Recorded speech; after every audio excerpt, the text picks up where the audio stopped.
Well, So, part of the problem was ourselves as a medical community. So back many years ago, they made pain the fifth vital sign. So you had temperature, heart rate, blood pressure, and the fifth one was pain. And they wanted to stomp out pain, so they started liberally writing for opioids. So we are largely responsible for creating this monster ourselves. see, We with can't Canada, look to blame others. well, the little problem Canada has, like 80% of a lot of the stuff that ends up on our streets, 80 to 90%, believe it or not, is actually coming in from factories that are owned by the Chinese Communist Party in China. Yes, And those are the illicit fentanyls. And the way you know that it's illicit when you test for it, right, it'll come up with all these metabolites. okay, And the actual fentanyl will only have one metabolite that's authorized. So that's how you can distinguish it. well, I And didn't. unfortunately, they got a hold of the pill making equipment so they can make it look like oxycodone. So they Oh, can sell it to you saying, oh, it's oxycodone 10 or oxy 10 or whatever you want to call it. Okay. You buy it, but it actually isn't oxycodone 10, although it looks identical to the actual oxycodone 10 tablet. Okay. But wow, when you test it, it's illicit and it can be very fatal. wow, that's so scary. Because lately, in my town, in my small town, Mm-hmm. they've been picking up a body a day over by behind there's a liquor store, and people are drinking back there almost every day, and they've been Mm-hmm. picking up almost every day. There's been a pickup for a body, and because they've been smoking something in town where it was Right. laced with like fentanyl or something like that. Uh, Right. the marijuana. I'm not sure what I see. I'm Yeah. not into drugs, so I don't know. Yeah. Yeah. So the cartel dips marijuana in methamphetamine and illicit fentanyl and different things to get people a higher high. And then they come back for more. We're familiar with that. Yeah, so I don't know how that works, but lately there's been a lot of people dying here in town from that. Yeah. I'm And sorry to hear that. yeah, You yeah, know, the scariest thing I've heard is several years ago in Arizona, they enacted the Arizona Opioid Epidemic Act. So we had to reduce people's intake of opioids, and it's delegated under MMEs, medical equivalents of morphine, okay, down to 90 or less. And these were people who had been accustomed to being on 250 a day, 280 a day, whatever craziness they were on, and showed up at our door. We're now obligated to wean them slowly to 90. Well, some people couldn't handle that and they ran away. They got on heroin, they did other things. I had one holy, patient who was so terrified of the weaning process, he went down to Mexico and bought them at the pharmacy. Now, right, here comes the scary part. Because we're in Arizona, we're near the border. right. So he comes back, and something must have gone wrong there. I didn't question him because I hadn't seen him in like 2 years. And then, boom, he's at my doorstep wanting to, re-engage in care. I said, I haven't seen you in a long time. What's been going on?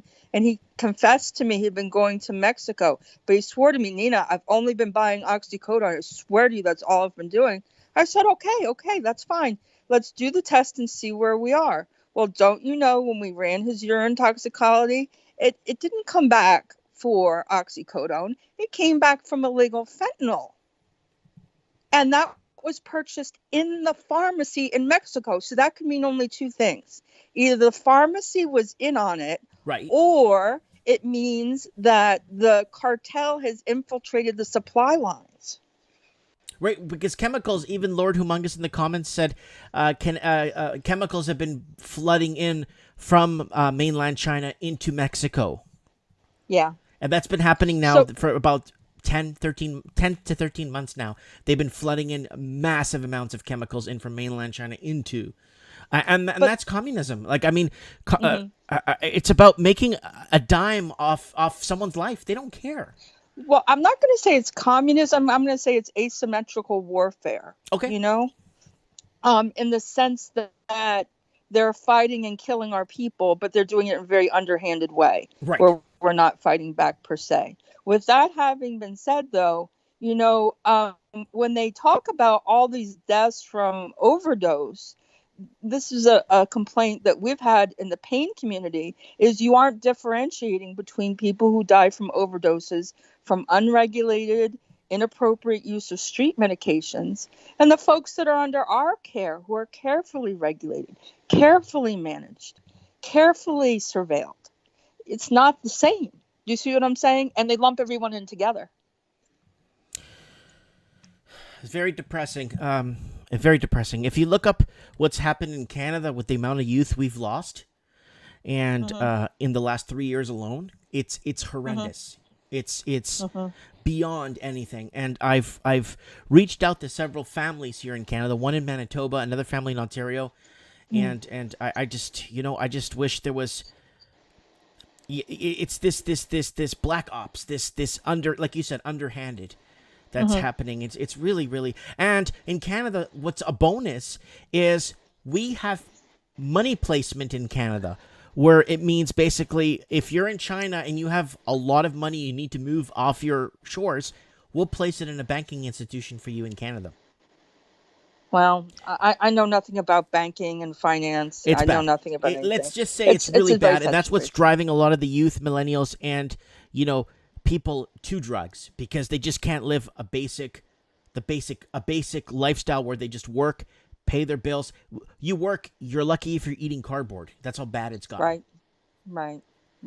And Well, I think things are going to turn around hopefully in the very near future, and things will get better in Canada, in the United States, and the children who haven't been devastated by this will have better opportunities, and the ones that have been devastated will find sobriety and be able to maintain it and go on to live productive lives.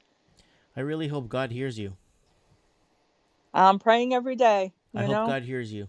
I hope you're right, because All I'm not right. trying to preach negativity. I'm not trying to preach sadness. No, it is what it is.